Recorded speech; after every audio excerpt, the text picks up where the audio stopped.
standing in my oceanfront villa's master bedroom, watching waves crash against private cliffs through floor-to-ceiling windows. I should have felt pure joy.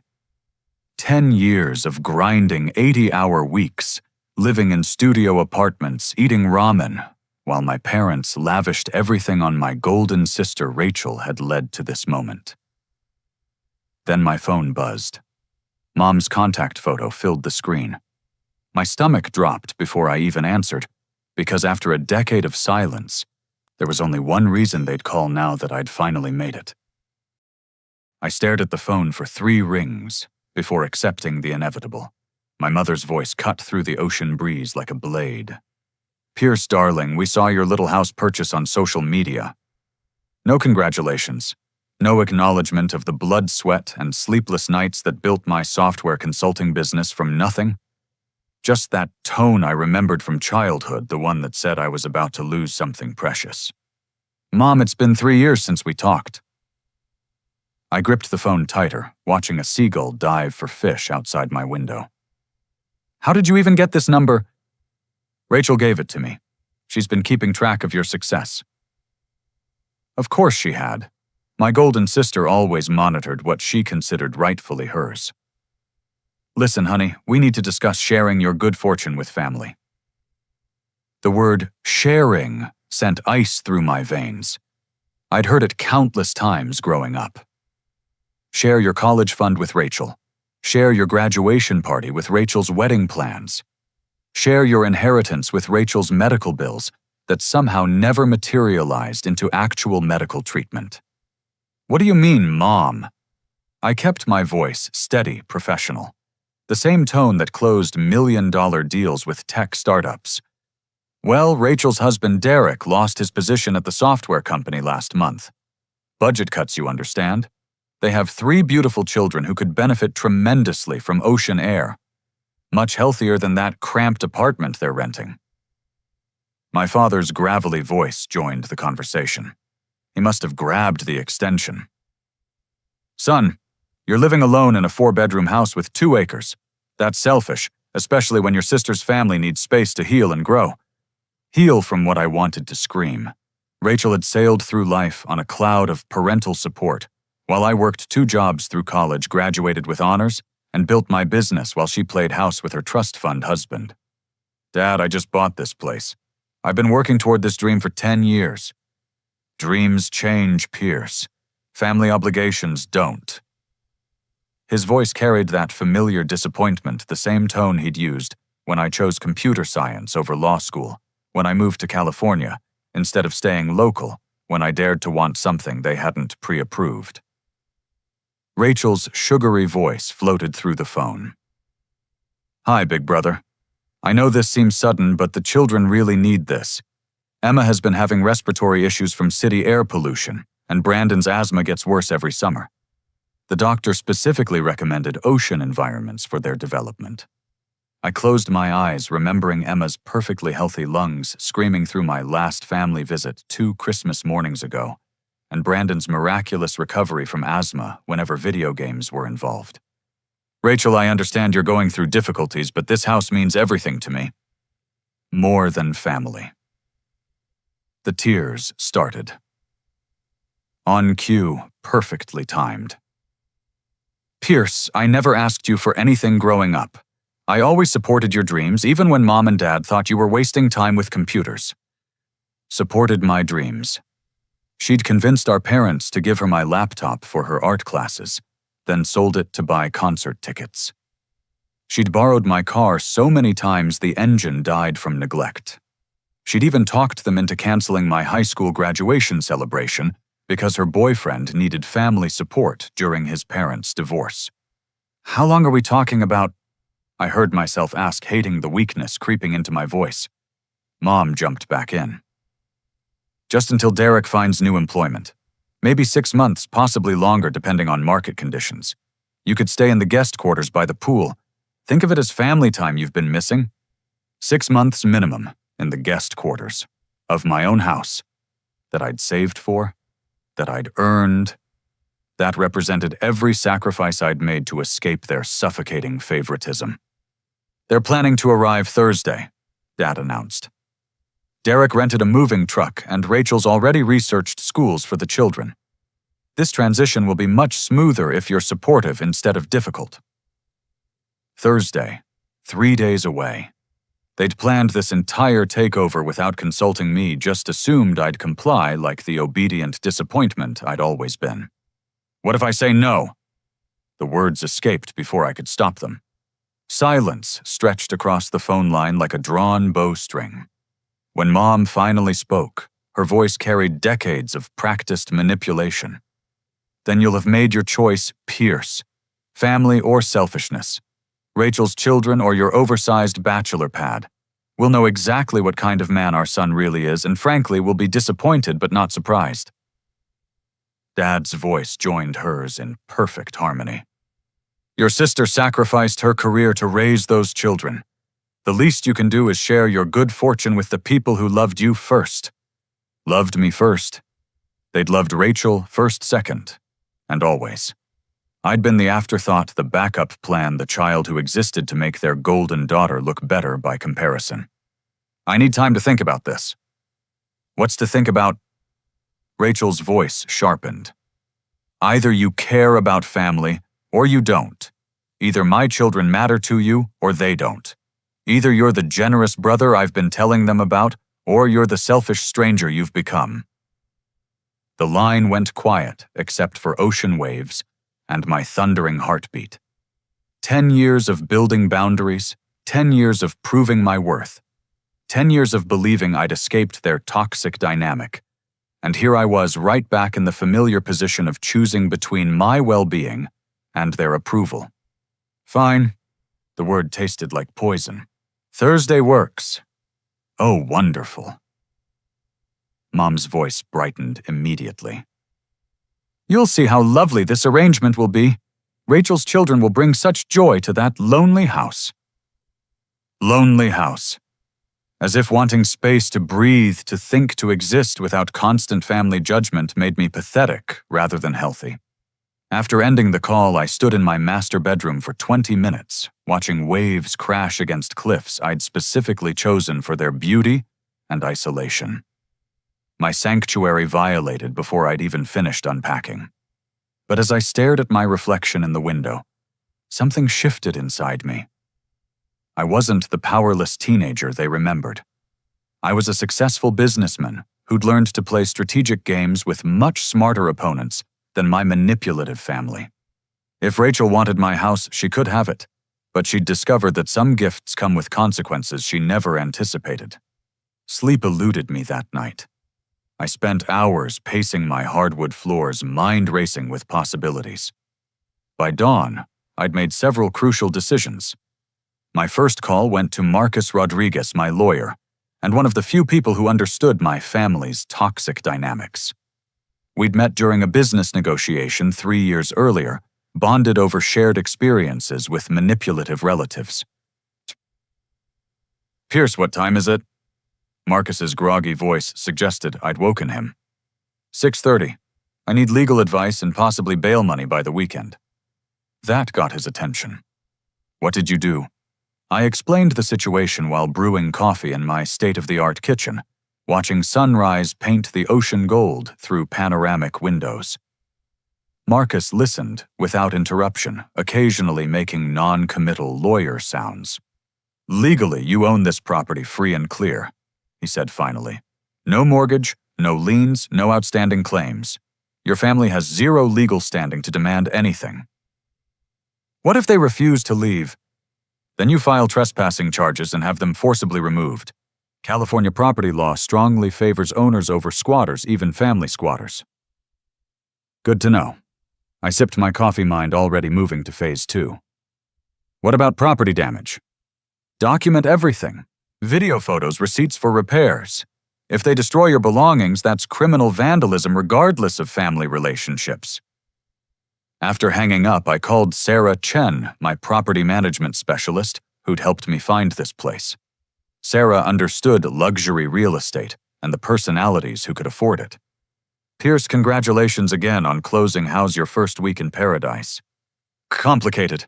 I need some technical modifications made quickly, and I need them done discreetly. Sarah had worked with enough wealthy clients to recognize when situations required creative solutions. What kind of modifications? Climate control systems that can be operated remotely, security cameras with hidden wireless feeds, electronic locks with programmable access codes, the kind of setup that gives me complete control over my property from anywhere. Interesting request. May I ask why? I explained the family invasion scenario.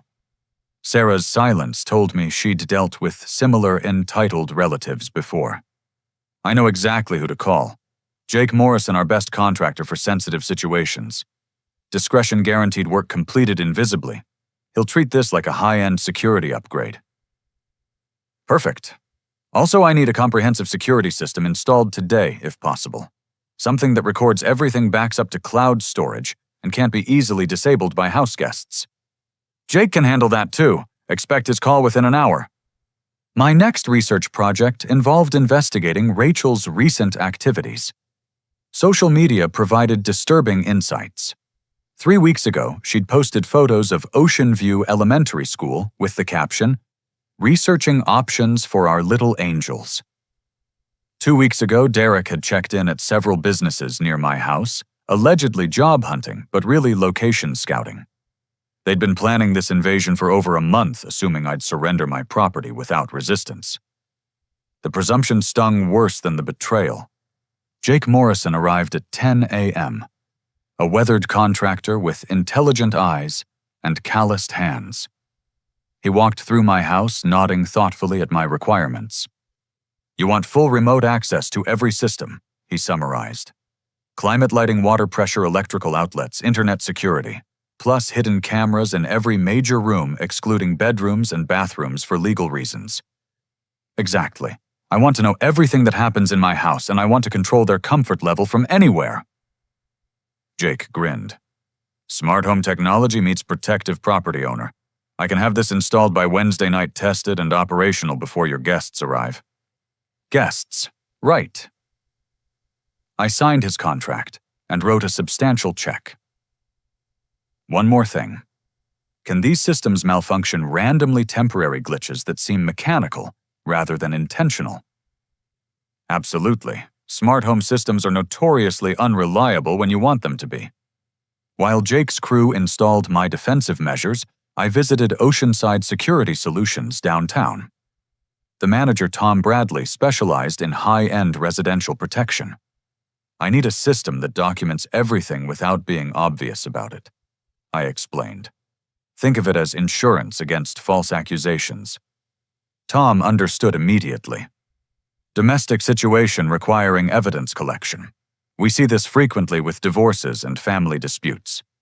The equipment he recommended included voice-activated recording devices, motion-sensitive cameras disguised as everyday objects, and a monitoring system that automatically backed up footage to secure servers.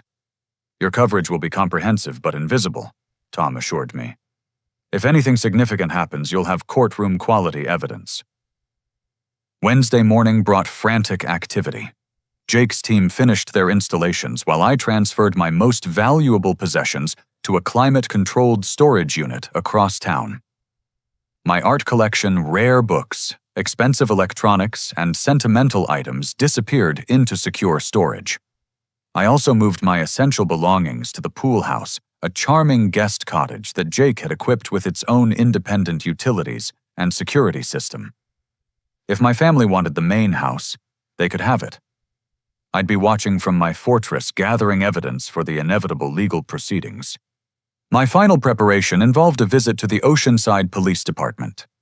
Officer Michael Thompson, a community liaison who specialized in residential disputes, listened to my situation with professional patience. "You're expecting trouble with family members who plan to overstay their welcome," he summarized. "I'm hoping for the best, but preparing for the worst. These people have a history of taking advantage, and I want law enforcement aware of potential trespassing issues." "Smart approach. Here's my direct number. If you need immediate assistance, call this line. We take property rights seriously in this county." Wednesday evening, I stood in my empty main house admiring Jake's invisible handiwork. Every system operated perfectly, but now responded to my smartphone commands. I could adjust temperature, water pressure, lighting, and electrical outlets with simple swipes. Hidden cameras provided comprehensive coverage streaming to secure servers Tom's company monitored 24 hours daily. My phone buzzed with a text from Rachel.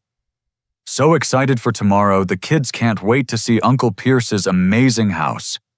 This will be such a wonderful bonding experience for our family." I typed back, looking forward to seeing everyone. Then I settled into my pool house command center, opened a bottle of wine, and prepared to watch my manipulative family discover what happened when they tried to steal from someone who'd learned to fight back.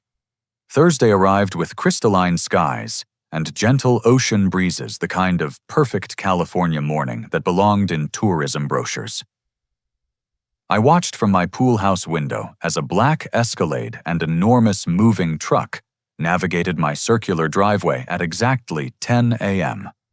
Rachel emerged first wearing a designer sundress that probably cost more than most people's monthly rent. Her blonde hair caught sunlight as she surveyed my property with calculating eyes, already mentally redecorating spaces I'd carefully chosen. 3 children tumbled from the SUV, Brandon, 11 years old, with his father's arrogant swagger. Emma, 8, clutching a tablet like a security blanket, and little Tyler, 5, who immediately began pulling flowers from my carefully maintained garden beds. Derek supervised the moving crew with the authority of someone accustomed to other people doing his work. His polo shirt and khakis screamed country club privilege, the uniform of a man who'd never doubted his right to the best of everything. My parents arrived 20 minutes later in their silver Mercedes, stepping out like visiting dignitaries, inspecting conquered territory. Mom wore her church meeting outfit, projecting wholesome family values, while enabling the theft of her son's property. Dad carried himself with judicial bearing, ready to pronounce moral judgments on anyone who questioned their righteous cause. I activated my security system and watched through hidden cameras as they entered my house without knocking. Rachel's children scattered immediately, treating my home like a playground designed for their entertainment. Brandon discovered my entertainment room and began jumping on my custom Italian leather furniture, leaving muddy footprints on cushions that cost more than most cars. Emma found my art supplies and started drawing on walls I'd spent weeks choosing the perfect shade of ocean blue. Tyler wandered outside and began throwing rocks at my koi pond, disrupting fish that had taken months to acclimate to their new environment. "Pierce, darling, where are you hiding?" Mom's voice carried through the house as she opened doors, cataloging my possessions. I emerged from the pool house, crossing the stone pathway with measured steps. Time to play my role as the accommodating host they expected. "Welcome to my home." I called out, genuine warmth in my voice. "I hope everyone had a pleasant drive." Rachel rushed to embrace me, her perfume overwhelming in the ocean breeze. "Oh, Pierce, this place is absolutely magical. The children are already in love with it." In love with destroying it, based on what I'd witnessed through the cameras. Derek approached with his hand, extended grip, slightly too firm, eye contact, slightly too aggressive. "Pierce, thanks for sharing your space with family. This gesture means everything to Rachel and the kids." "Family takes care of family," I replied, echoing their favorite manipulation phrase. "Let me show everyone around." I led them through my house, pointing out features, while internally wincing at the damage already accumulating. Tyler had somehow managed to smear chocolate on my white kitchen cabinets. Emma's artistic expression now decorated my hallway walls. Brandon had activated my sound system and cranked the volume to neighbor-disturbing levels. "The master suite has an incredible view," I explained, opening French doors to my private balcony overlooking the cliffs. "Perfect for watching sunrises." Rachel gasped appropriately. "Pierce, we can't possibly take your bedroom. That wouldn't be fair." "I insist. The pool house suits me perfectly. Think of this as your family vacation rental, except free and indefinite." Mom and Dad exchanged satisfied glances. Their manipulation had worked flawlessly, just like always. Derek disappeared to supervise the moving crew who began carrying furniture into my house without protective coverings. A sofa leg gouged my hardwood floor. A lamp crashed against my doorframe, shattering the ceramic base. A bookshelf scraped paint off my carefully chosen accent wall. "Should I mention the property damage?" I asked Mom quietly. "Oh, Pierce, accidents happen during moves. You can't expect perfection when families are transitioning. Besides, Derek will fix any little scratches once they're settled." Little scratches. I watched a mover drag a heavy chest across my floor, leaving deep gouges in wood that would require professional restoration. An hour later, a woman in a business suit arrived carrying a leather briefcase. Rachel introduced her as Laura Hoffman, a real estate professional who specialized in family property transitions. "Pierce, such a pleasure to meet you," Laura said, her smile sharp enough to cut glass. "Rachel's told me wonderful things about your generosity." "Property transitions?" I asked, though my stomach already knew the answer. "Simple paperwork to formalize the arrangement," Dad explained. "Nothing complicated, just documentation that Rachel's family has legal residence rights while Derek job hunts." "Legal residence rights? In my house?" "That I owned outright." Laura opened her briefcase and produced official-looking documents. "These forms establish Rachel and Derek as primary residents, with you listed as secondary occupant of the pool house. It protects everyone's interests and prevents misunderstandings." "What kind of misunderstandings?" Rachel sat beside me on my couch, her voice honey-sweet.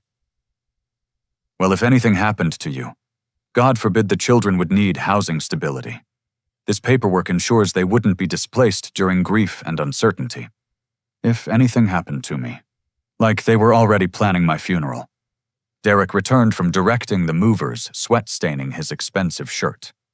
He grabbed a beer from my refrigerator without asking, then noticed my wine collection in the climate-controlled cabinet. "Holy shit, Pierce, you've got some serious bottles here." He pulled out a 1995 Bordeaux I'd been saving for a special occasion. "Mind if I sample your taste in wine?" "Actually, that bottle is quite valuable." "Come on, brother. Family shares the good stuff." Derek opened it with my expensive corkscrew, poured himself a generous glass, and drank it like house wine. I watched $600 disappear down his throat, while Mom smiled approvingly at his masculine authority. "The paperwork just needs your signature." Laura pressed spreading documents across my coffee table. "Simple formalities to make everything official." I picked up the contracts, scanning legal language that would essentially sign away ownership of my house, while maintaining responsibility for mortgage payments, insurance taxes, and maintenance costs. I'd become a tenant in my own home, financially responsible for property I no longer controlled. "This seems rather complicated for a temporary arrangement," I said. "Temporary can become permanent quickly," Dad warned. "Derek's job search might take longer than expected. Technology markets are unpredictable. You wouldn't want to disrupt the children's education by forcing multiple moves." Rachel dabbed her eyes with tissues that appeared from nowhere.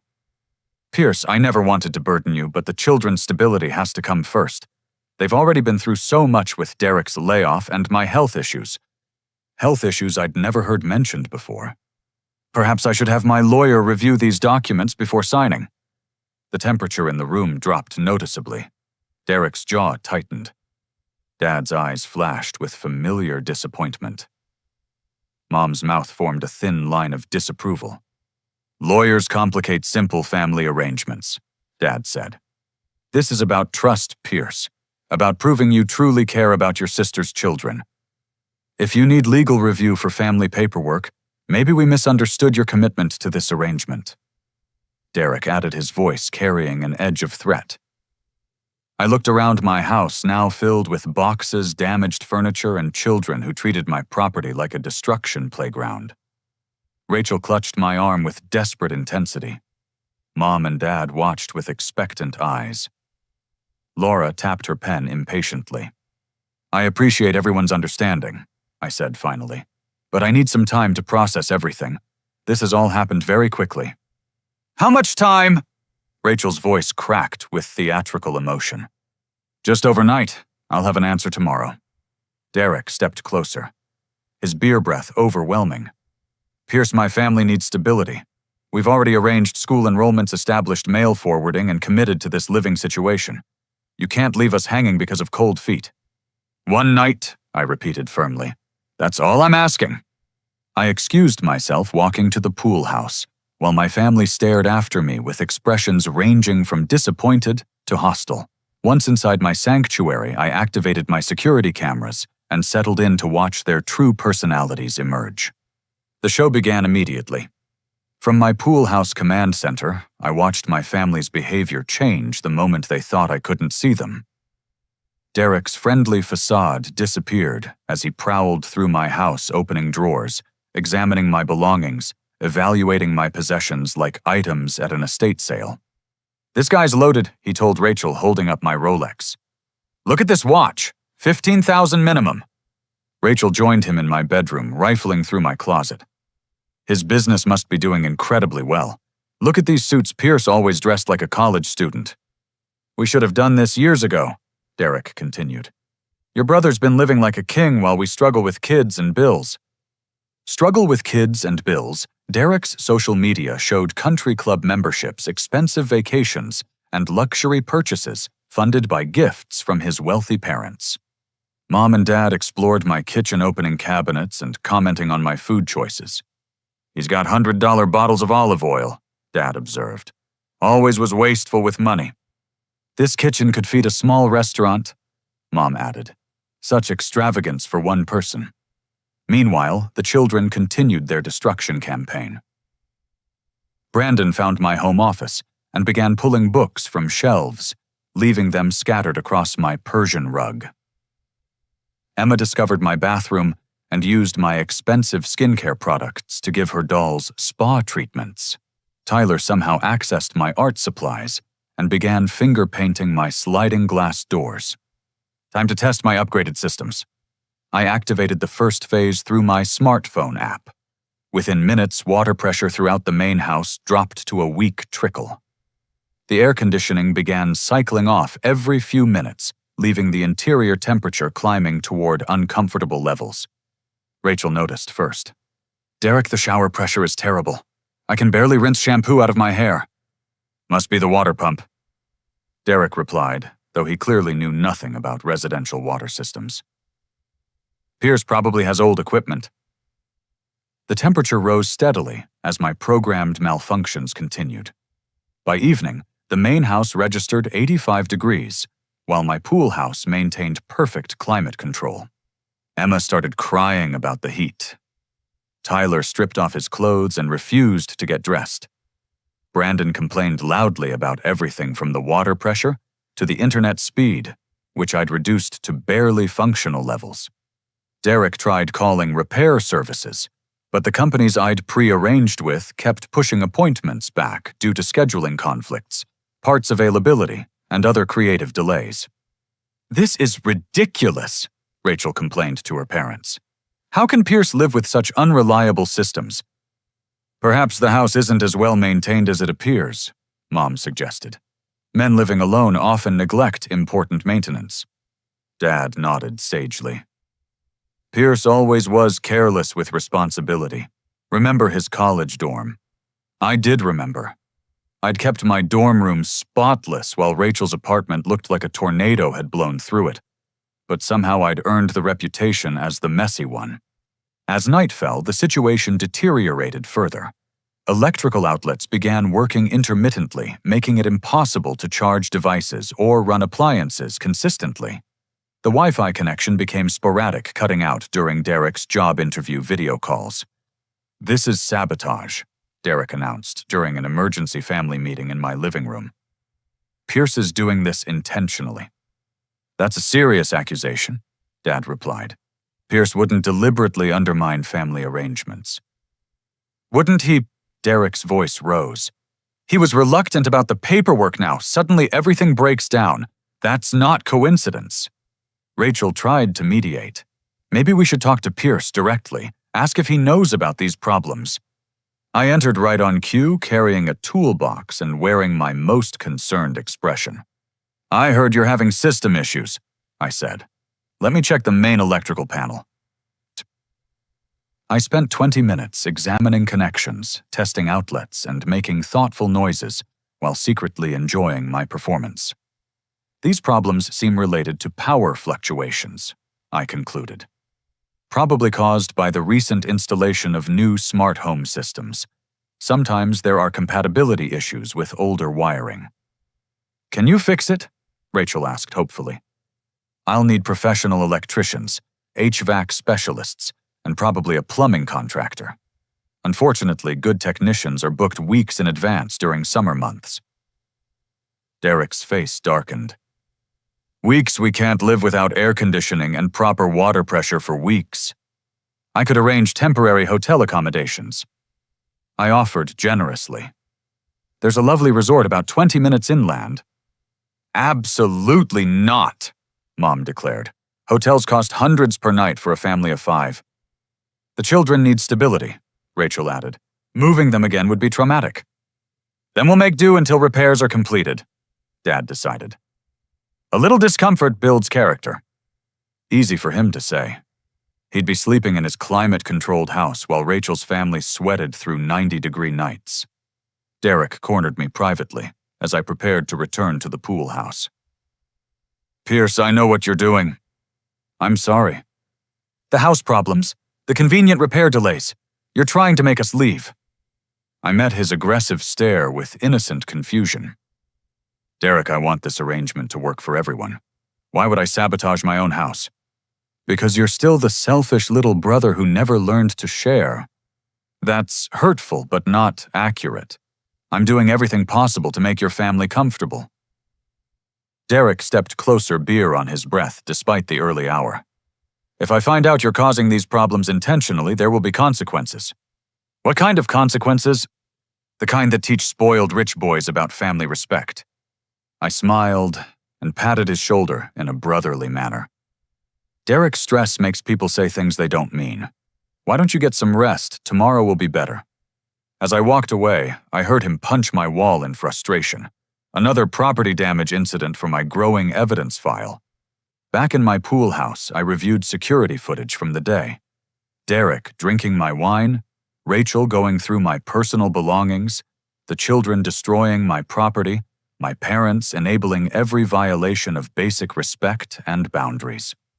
But the real revelation came at midnight when Derek made a phone call I wasn't supposed to overhear. Yeah, it's me, he said to someone. The plan's working perfectly. Pierce signed the residence papers, so we have legal standing now. Once he's out of the picture, the property transfer will be simple. Out of the picture, I increased the audio sensitivity on my recording equipment. No, he's not suspicious yet. Still playing the helpful brother role, but he won't be a problem much longer. Derek hung up and poured himself another glass of my expensive wine. Then he walked to my kitchen and began opening cabinets, obviously searching for something specific. I watched him pull out cleaning supplies, examining labels, until he found what he wanted, industrial-strength drain cleaner containing sulfuric acid. My blood turned cold as Derek studied the warning labels, then Googled household accident swimming pools on his phone. He was planning to kill me. Friday morning brought a flurry of activity as I executed the most important phone calls of my life. My first contact was Marcus, who answered on the second ring despite the early hour. Pierce, please tell me you're calling with good news. I'm calling because my brother-in-law researched swimming pool accidents last night while handling industrial drain cleaner in my kitchen. The silence stretched for 10 seconds before Marcus responded. Are you saying what I think you're saying? I'm saying I have video evidence of someone planning my murder to steal my property. How quickly can you get to my house? 30 minutes. Don't confront anyone until I arrive. My second call went to Officer Thompson, who took the situation just as seriously. Mr. Pierce, if you have evidence of planned violence, this becomes a criminal matter immediately. I'm dispatching units to your location. Should I evacuate? Stay in your secured location and avoid contact with the suspects until we arrive. While waiting for backup, I compiled my evidence files, security footage, audio recordings, financial documents proving my sole ownership, photographs of property damage, and Derek's recorded phone conversation about making me out of the picture. The doorbell rang at exactly 9 a.m. Marcus arrived with a briefcase and grim determination, followed by Officer Thompson and 2 additional patrol officers. Before we confront anyone, Marcus said, "I need to review all your evidence." We spent 30 minutes in my pool house examining video footage and audio recordings. Officer Thompson took notes while his colleagues secured the perimeter. "This is more than enough for criminal conspiracy charges," Thompson concluded. "The recorded phone call combined with the internet searches establishes clear intent." "What about the property fraud?" I asked. Marcus held up the documents Rachel's real estate agent had brought. "These contracts are completely invalid. You can't sign away property ownership through residency agreements, and you certainly can't do it under duress or false pretenses." "So I own my house." "You never stopped owning your house. These papers are worthless legal theater designed to confuse you." Officer Thompson radioed for additional backup, including detectives who specialized in financial crimes. "We're going to arrest several people today, Mr. Pierce. Are you prepared for family consequences?" I thought about 10 years of manipulation, a decade of being treated as inferior to my golden sister, and Derek's plan to murder me for my property. "I'm prepared for justice." We approached the main house as a Group 3 police officers, my lawyer and me carrying a briefcase full of evidence. I knocked on my own front door and waited for Rachel to answer. "Pierce, what a lovely surprise. Come in for coffee." Her smile faltered when she noticed my official entourage. "Rachel, we need to have a family meeting. Please ask everyone to join us in the living room." Derek appeared first, assessing the police presence with the quick calculation of someone accustomed to legal trouble. Mom and Dad followed, their faces already shifting from confusion to defensive anger. "What's the meaning of this?" Dad demanded. "Why are police officers in Pierce's house?" "Actually, that's exactly the question we need to address," Officer Thompson replied. "Everyone, please sit down." I opened my briefcase and placed printed screenshots on the coffee table. Derek researching pool accidents, Rachel going through my belongings, financial documents showing their fraudulent contracts, property damage photographs, totaling thousands of dollars in destruction. "These images were captured by my home security system," I announced. "They document criminal activity occurring in my house over the past 2 days." Rachel's face went white. Derek's jaw tightened as he recognized his late-night computer session. "Pierce, what are you talking about?" Mom asked. "What criminal activity?" Marcus stepped forward. "Mrs. Pierce, your family has committed several felonies, criminal conspiracy, attempted fraud, property destruction, and planning violent crime against your son." "That's ridiculous," Dad sputtered. "This is family business, not criminal behavior." Officer Thompson held up transcripts of Derek's recorded phone conversation. "Mr. Derek Miller, you're under arrest for conspiracy to commit murder and fraud. You have the right to remain silent." Derek lunged toward me before the officers restrained him. "You sneaky little bastard, you recorded private conversations?" "I recorded criminal conspiracy occurring in my house," I corrected. "There's a significant legal difference." Rachel began crying, but these tears seemed genuine rather than manipulative. "Derek, what phone call? What is Pierce talking about?"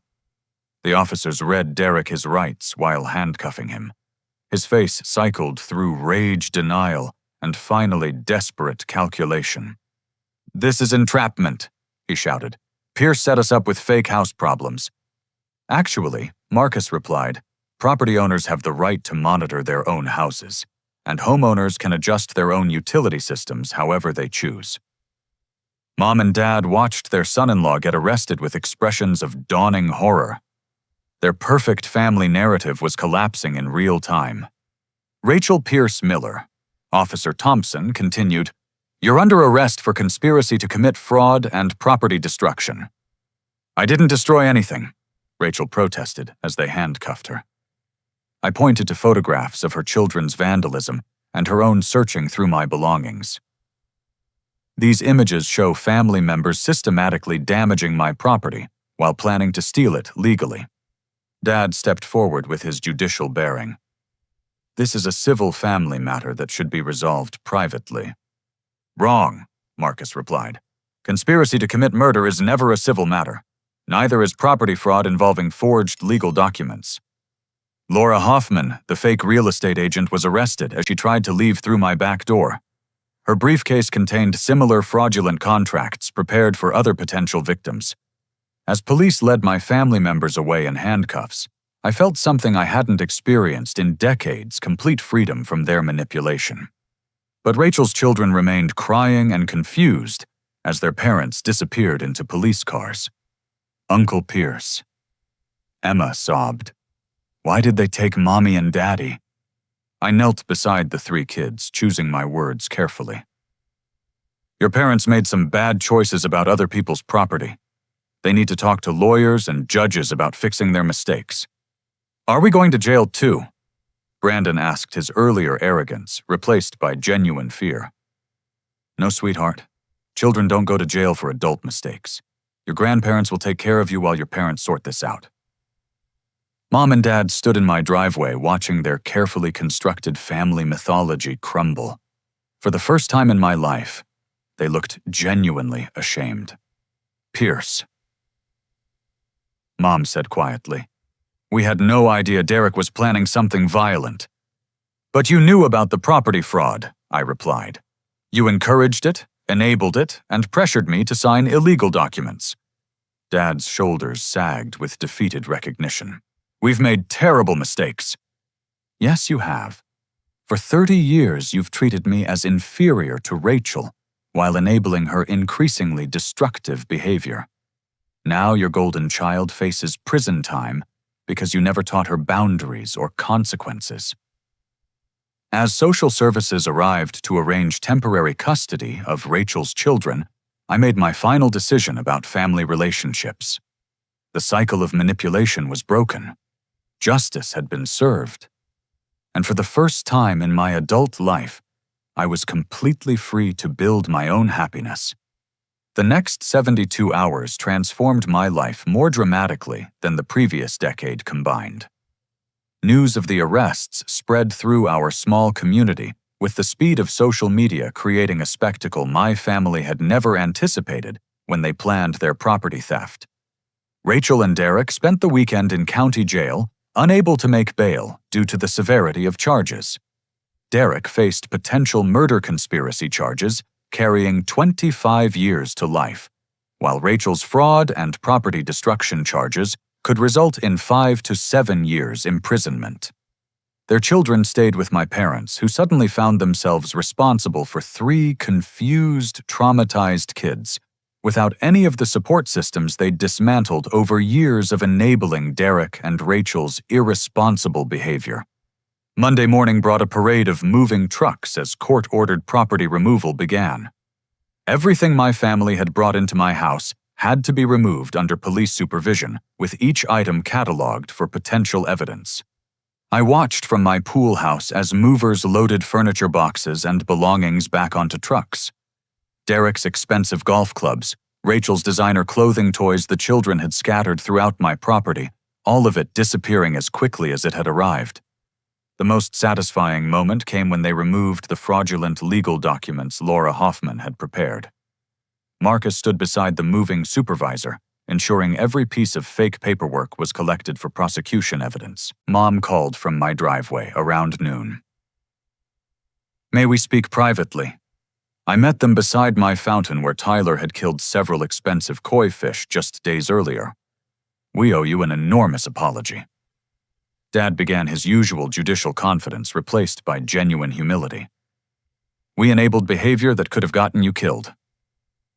Mom's eyes were red from crying. "We spent so many years treating you as the disappointing child that we forgot to see who you really became." "You forgot to see me as your son," I corrected. "Everything was always about Rachel's needs, Rachel's feelings, Rachel's children. I was just the bank account you could access when she needed more money." "You're right," Dad admitted. "We failed you as parents, and we failed Rachel by never holding her accountable for her choices."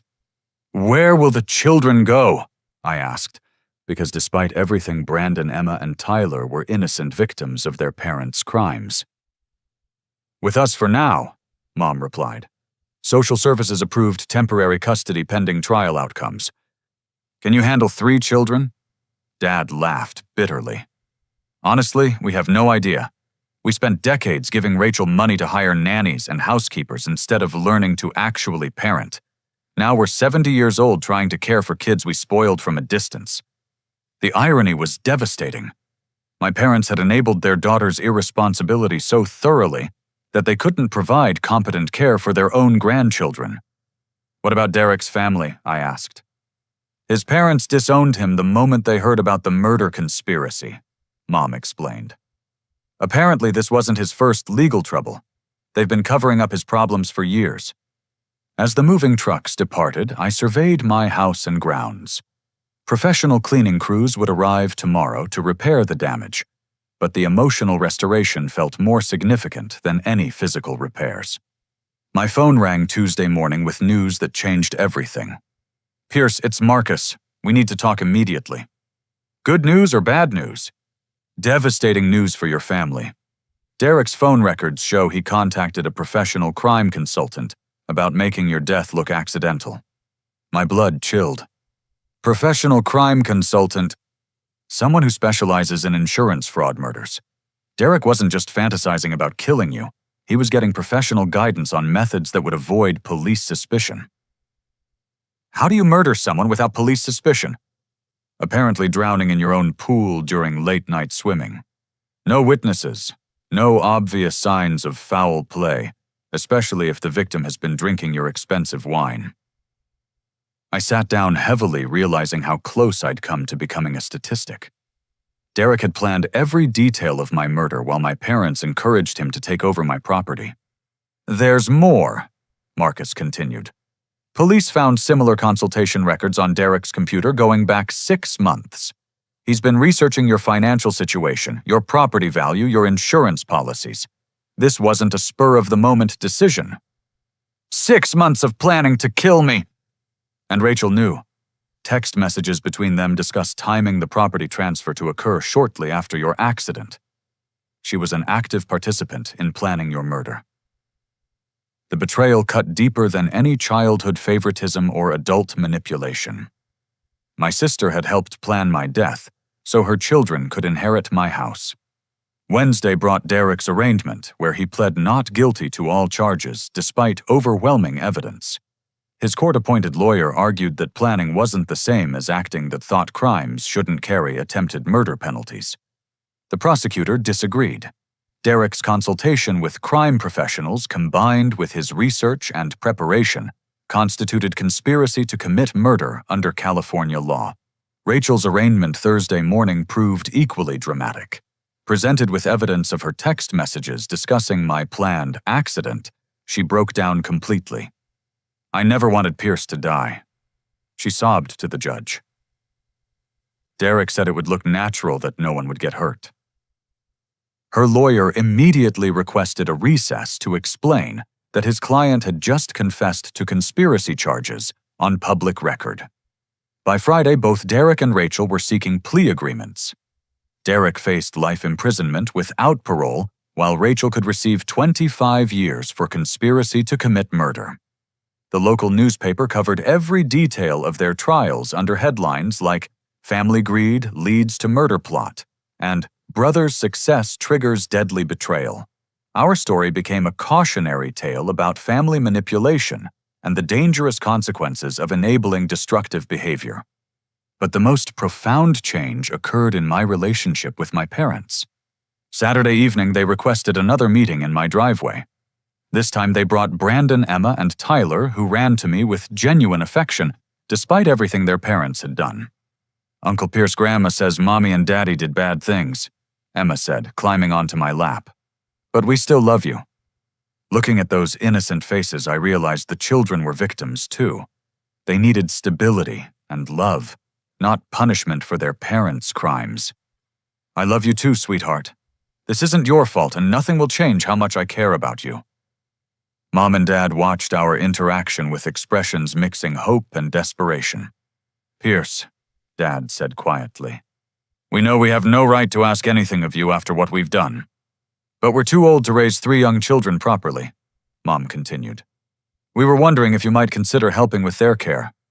I studied my parents' faces, seeing genuine remorse for the first time in decades. What kind of help? Financial support for their education, maybe occasional visits so they maintain family connections, Dad suggested.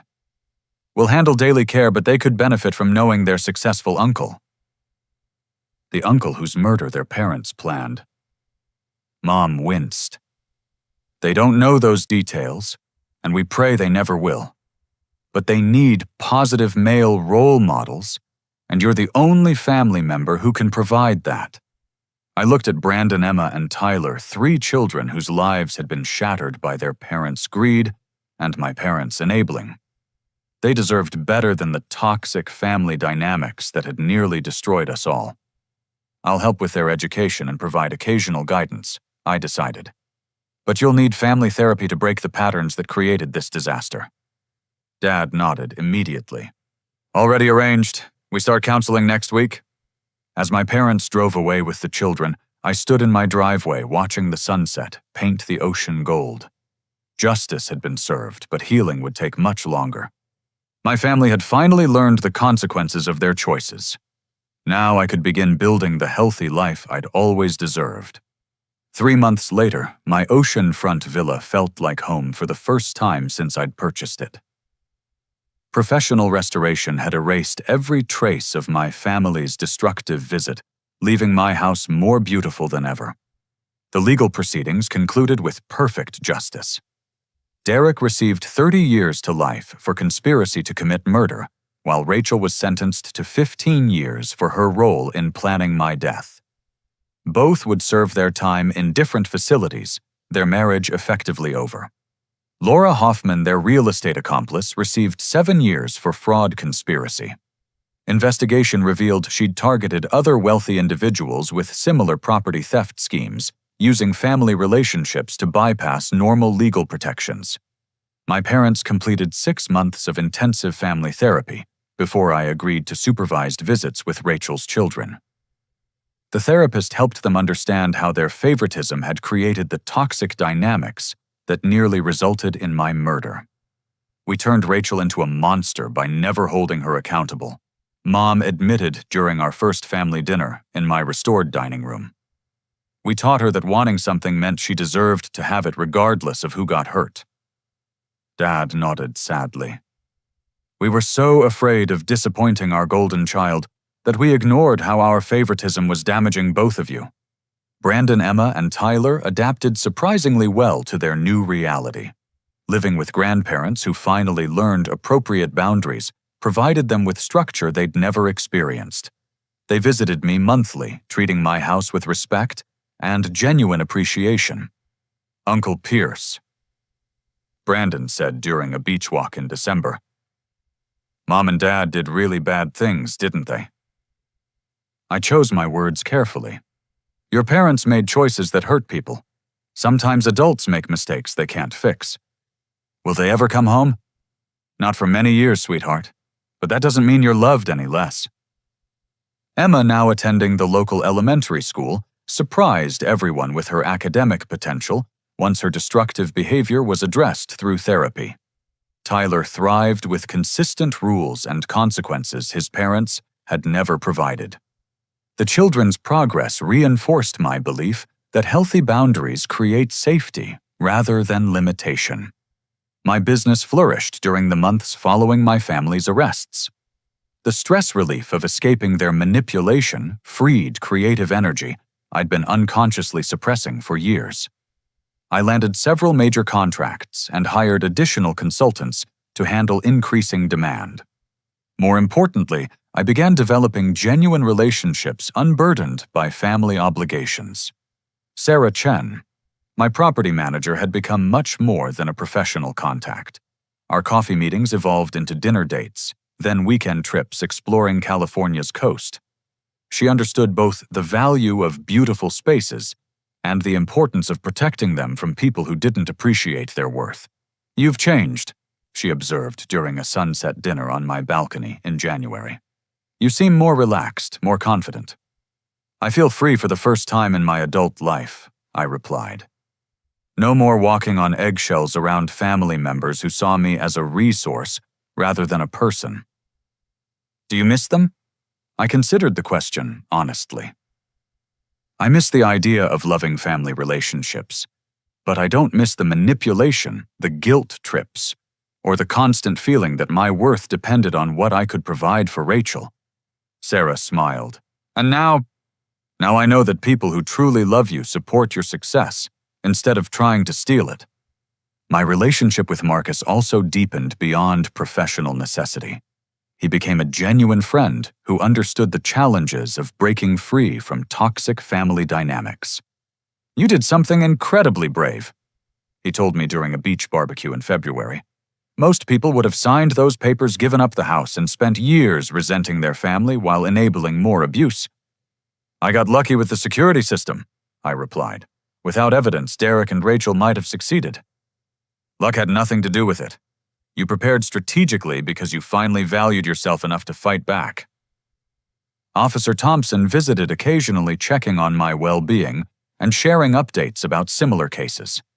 Our friendship reminded me that some authority figures actually protect people rather than enable abusers. Your story has become training material for our department, he mentioned during a spring visit. We use it to teach officers about recognizing family property fraud schemes. I'm glad something positive came from the experience. More than you realize. 3 other families have reported similar situations since your case became public. Your courage to prosecute probably prevented other people from losing their homes or lives. The most profound change occurred in my relationship with success itself. Previously, achievement felt like armor protecting me from family criticism. Now, accomplishments represented personal satisfaction rather than defensive strategies. I established a scholarship program for students from dysfunctional families, providing both financial support and mentorship for young people trying to escape toxic dynamics. The first recipients reminded me of my younger self, brilliant, ambitious kids, held back by relatives who saw their potential as threatening rather than inspiring. You're giving them what you needed, Sarah observed, as we interviewed scholarship candidates. I'm giving them what everyone deserves, the chance to succeed without family sabotage. Rachel sent letters from prison, occasionally alternating between apologies and attempts to manipulate me into providing commissary money or legal assistance for appeals. I stopped reading them after the first few, recognizing the same manipulation patterns that had controlled my childhood. Derek wrote once a rambling letter blaming me for destroying his family by refusing to share my success. His complete lack of accountability confirmed that prison hadn't inspired any genuine self-reflection. My parents, however, demonstrated real growth through their therapy process. They acknowledged decades of damaging favoritism and worked consistently to provide Rachel's children with the structure and boundaries they should have learned from birth. We can't change the past, Dad said during a Christmas dinner at my house, but we can make sure these children learn healthy relationship patterns. Mom nodded, watching her grandchildren play responsibly in my restored garden. They're learning that love means supporting each other's growth, not enabling destructive behavior. As my second Christmas in the house approached, I reflected on the profound life lessons embedded in this traumatic experience. Family loyalty doesn't require accepting abuse. True family members celebrate your success rather than trying to steal it. Setting boundaries with toxic people creates space for healthy relationships to flourish. Sometimes the greatest gift you can give someone is refusing to enable their destructive choices. Sarah and I talked about moving in together, combining her understanding of beautiful spaces with my appreciation for protecting them. The pool house would make an excellent office for her property management business. "Are you ready for someone to share your sanctuary?" she asked. "I'm ready to share my life with someone who enhances rather than exploits it." Looking back, I realized that my family's betrayal had actually given me an unexpected gift complete freedom to choose relationships based on mutual respect rather than obligation. Every friendship, every professional connection, every romantic possibility could be evaluated according to how people treated me rather than what they demanded from me. Standing on my deck one evening, watching waves crash against cliffs I'd specifically chosen for their beauty and isolation, I understood that true success meant creating a life that reflected my values rather than other people's expectations. My house by the ocean represented more than financial achievement now. It symbolized the courage to protect what I'd earned, the wisdom to recognize manipulation before it destroyed me, and the strength to choose love over loyalty when family members became enemies. The greatest lesson, sometimes the most loving thing you can do for toxic family members, is refuse to enable their destructive behavior, even when they call your boundaries selfish. Rachel and Derek learned that stealing from family carries serious consequences. My parents discovered that favoring one child damages both children and creates dangerous entitlement. Rachel's children experienced the stability that comes from appropriate boundaries and consistent consequences. And I learned that protecting myself from family abuse wasn't selfish. It was essential for creating the healthy, productive life I deserved. As Sarah joined me on the deck, slipping her hand into mine, while we watched the sunset paint the ocean gold, I felt profound gratitude for the courage that had saved my life and freed my future. The waves continued their eternal rhythm against the cliffs, washing away yesterday's troubles and bringing tomorrow's possibilities with each tide. Have you ever had to choose between family loyalty and protecting yourself from toxic behavior? What boundaries have you needed to establish with relatives who saw your success as something they deserved to share? I'd love to hear your thoughts and experiences in the comments below. If this story resonated with you, please give it a like to help others find inspiration for setting healthy boundaries with manipulative family members. Don't forget to subscribe for more stories about overcoming family manipulation and building the life you deserve. And please share this with anyone who might need encouragement to stand up against toxic family dynamics. Thank you for joining me on this journey of discovery and growth. Remember, you deserve relationships that celebrate your success rather than exploit it. Until next time, keep protecting your peace and choosing people who truly have your best interests at heart.